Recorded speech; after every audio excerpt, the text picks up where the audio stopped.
नवरात्रि की अष्टमी नवमी पर माता रानी को एक खास भोग चढ़ता है जिसमें होते हैं काले चने, सूजी का हलवा, पूरी और स्पेशल आलू की सब्जी। उसी की आज रेसिपी लेके आई हूँ। सबसे पहले मैंने रात भर गले हुए चने ले लिए हैं। ये काले चने दो अलग अलग तरीके के आते हैं, आपके पास जो अवेलेबल हो आप वो ले सकते हैं। काबुली चने ना लें। अब इन्हें बॉईल करना है। अब क्वांटिटी आप देख लीजिए, मैंने 2 कटोरी चने लिए हैं तो मैंने उसमें वही पानी जो गलाए थे वही पानी का उपयोग करना है। ये पानी बहुत जादुई होता है, इससे जो चने होते हैं वो जल्दी पक भी जाते हैं, प्लस यह बहुत ज़्यादा टेस्टी बनते हैं। अब इसमें हमने दालचीनी डाली है और 1-2 लौंग और काली मिर्ची डालकर इसे इसकी एक सीटी बजा ली है। एक नहीं बजाना, 4 से 5 सीटी लगेगी आपको। आप इसकी 4 से 5 सीटी बजाने के बाद आपको चेक कर लेना है कि अच्छे से हो गए हैं कि नहीं हुए हैं, वैसे तो हो जाएंगे। अब इसे छान लीजिए और ये पानी को फेंकिएगा नहीं, ये जादुई पानी होता है, इसका उपयोग हम आगे करेंगे रेसिपी में। चलिए, अब काले चना क्यों स्पेशल होता है अष्टमी नवमी के लिए, वो चना बनाने के लिए आपको मसाला रेडी करना होगा। उस मसाले में आपको 1 चम्मच जीरा, 1 चम्मच सौंफ और जो चने हमने बॉईल किए थे वो ग्रीन चिलीज डालकर अच्छे से इसे पीस लीजिए। तैयार है आपका स्पेशल मसाला अष्टमी नवमी के लिए, माता जी को भोग लगाने के लिए एकदम परफेक्ट काले चने का। चलिए, अब हम तड़का लगाते हैं। इसके लिए हमने तेल गरम कर लिया है, इसमें राई डालेंगे, जीरा डालेंगे, रेड चिलीज डालेंगे। यदि आपके पास नहीं है तो आप स्किप कर सकते हैं, ये कश्मीरी रेड चिली है। और अब जो हमने मसाला रेडी किया है वो मसाला डाल देंगे और अच्छे से मिक्स करेंगे। आप ध्यान रखिएगा कि ये जो काले चने हैं ऐसे ही बनते हैं। क्यों आपको माता जी का भोग इतना टेस्टी लगता है, क्योंकि ये इसी तरीके से बनता है और इसमें मसाले की कोटिंग करनी है हमें, इसीलिए हमें थोड़ा सा जो पानी हमने बचाया था वही पानी डालकर अच्छे से मिक्स करेंगे और फिर उसके बाद हम 2 टेबल स्पून बेसन डालेंगे। जी हाँ, हमें मसाले की कोटिंग करना है, ना कि मसाला अलग जाता है और चने अलग जाते हैं। ऐसा करने पे क्या होता है कि जो टेस्ट एक्चुअल आना होता है वो आता नहीं है। इसलिए आप इसी रेसिपी से एक बार हमारे कहने पे बना के देखें, एकदम परफेक्ट बनता है। अब वही जो हमारे पास पानी बचा था वो थोड़ा-थोड़ा डालकर अच्छे से इसे मिक्स कीजिए, कुक कीजिए। इसके बाद कुछ बेसिक मसाले डालिए, रेड चिली पाउडर, हल्दी पाउडर, नमक, धनिया पाउडर, हल्दी पाउडर डालकर इसे अच्छे से मिक्स कीजिए। थोड़ा-थोड़ा पानी डालकर अच्छी सी इसकी ग्रेवी रेडी कर लीजिए। देखिए कितनी टेस्टी और एकदम डिलीशियस ग्रेवी रेडी हो गई है।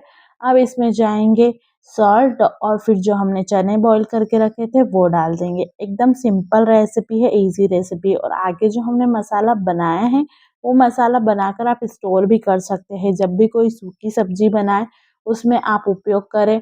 आलू में भी आप उपयोग कर सकते हैं। आलू के साथ आप जब सूखी सब्ज़ी बनाएँ तो ये मसाला डालेंगे तो इतना डिलीशियस टेस्ट लगेगा कि आपको मज़ा ही आ जाएगा। अब इसे ढककर अच्छे से कुक करें, पानी जब तक पूरा सा सूख ना जाए, जब तक कुक करें, उसके बाद हरे धनिये से गार्निशिंग करें।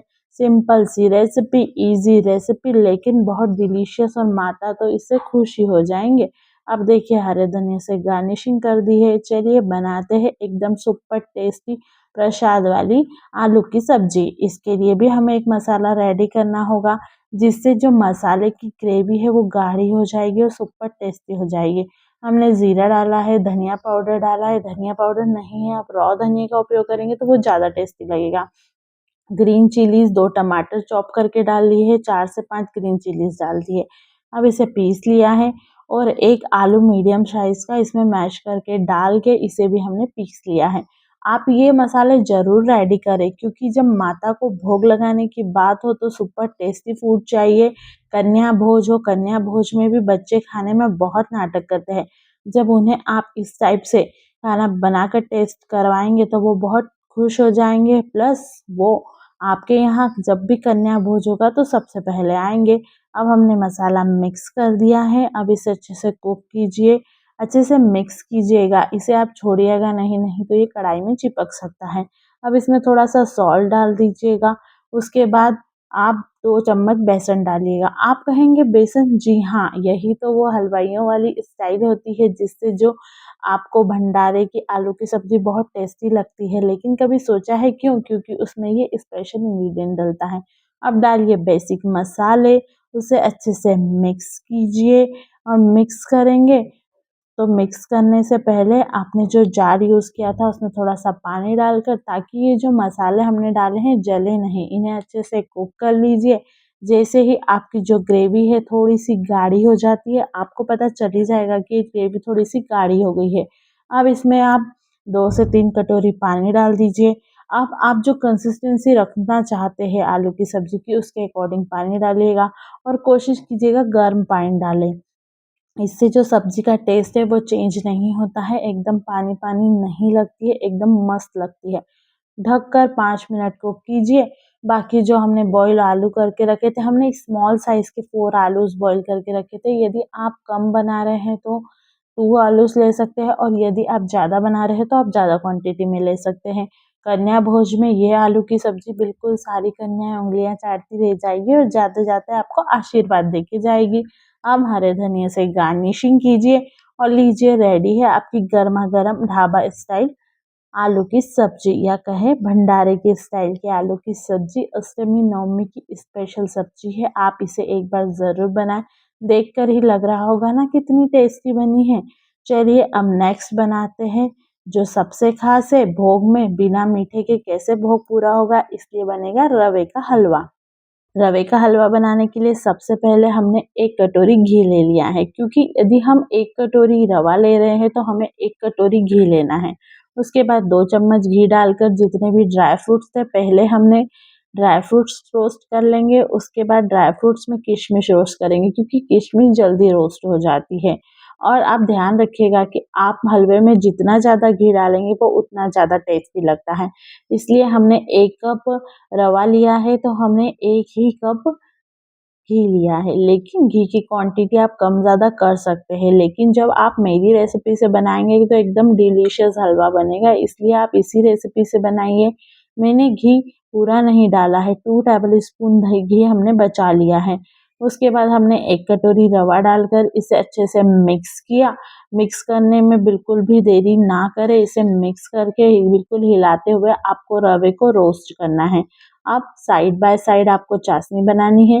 जी नहीं, इसमें चाशनी नहीं लगती है, सिर्फ़ आपको शक्कर घोलना है। 1 कटोरी रवे पे 3 कटोरी पानी, 1 कटोरी शक्कर, यदि आप शक्कर कम खाते हैं तो आप कम-ज़्यादा कर सकते हैं।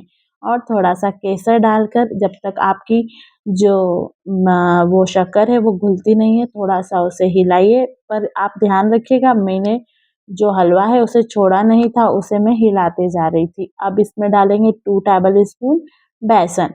बेसन डालकर इसे अच्छे से मिक्स कीजिएगा। बिल्कुल टेस्टी सुपर हेल्दी रवे का हलवा बनेगा। आप इसी रेसिपी से एक बार हमारे कहने पे बना के देखिए, बहुत अच्छा बनेगा। अब हमारी जो शक्कर है वो घुल गई है, अब हमने चाशनी को बंद कर दिया है। लेकिन अभी चाशनी नहीं मिलानी है जब तक कि अच्छे से रोस्ट ना हो जाए। देखिए रवे का कलर बदल गया है, मतलब ये थोड़ा-थोड़ा अपनी स्टेज पे आ गया है। अब धीरे-धीरे करके हमें जो चाशनी बनाई है वो डालते जाना है और हिलाते जाना है। बिल्कुल, बिल्कुल आपको धीरे दोनों हाथों का उपयोग करना है और अच्छे से मिक्स करना है। बिल्कुल भी लम्प्स नहीं पड़ने चाहिए। अब इसे धीरे-धीरे हिला-हिला कर कुक कीजिए जब तक कि गाढ़ा ना हो जाए और अपना जो घी है वो छोड़ ना दे। और जो बचे हुए ड्राई फ्रूट्स थे वो भी डाल दीजिए और अच्छे से मिक्स कीजिए। देखिए बिल्कुल घी ऊपर आ गया है, आपको मैं दिखा रही हूँ, ये घी ऊपर आ गया है, मतलब आपका हलवा रेडी है। देखिए है ना बिल्कुल delicious, tasty and super healthy. आपको नवरात्रि की बहुत-बहुत शुभकामनाएँ, और आप ये रेसिपी बना रहे हैं तो हमें सोशल मीडिया पर चेक ज़रूर कीजिए। Thank you so much.